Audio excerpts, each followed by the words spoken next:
হরে কৃষ্ণ। ফ্রিজে রাখা তাল দিয়ে কিভাবে গুঁড়া করলাম সেটা আপনাদেরকে দেখাবো। আর দেখেন কি সুন্দর হয়েছে। আর কিভাবে বানালাম সেটা আপনাদের এখন দেখাচ্ছি। এই যে ফ্রিজে তাল রেখে দিয়েছিলাম, সেটা এখন 2 টুকরা করে নিয়েছি। তার সঙ্গে দিয়ে দিলাম একটু নারকেল এবং কিশমিশ, আর একটু লবণ, চিনি, 2 চামচ চিনি দিয়ে দিয়েছি। এবং তার সাথে আপনারা ময়দাও দিতে পারেন এবং আটাও দিতে পারেন, অথবা চাউলের গুঁড়ো দিয়ে আপনি ভালো করে মেখে নেবেন। একটু বরফ তো মাখতে একটু কষ্ট হয়েছিল, তারপরেও সুন্দর করে কিছুক্ষণ রেখে দেওয়ার পরে সুন্দর করে মাখানো হয়ে গেছে।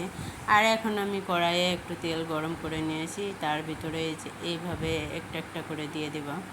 দেওয়ার পরে দেখেন তেলে কি সুন্দর করে ভাজি করা হয়ে গেছে। আমি লাল লাল করে একটু ভাজি করে নেব।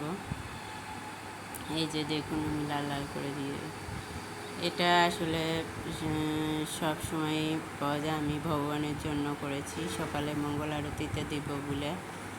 হরে কৃষ্ণ।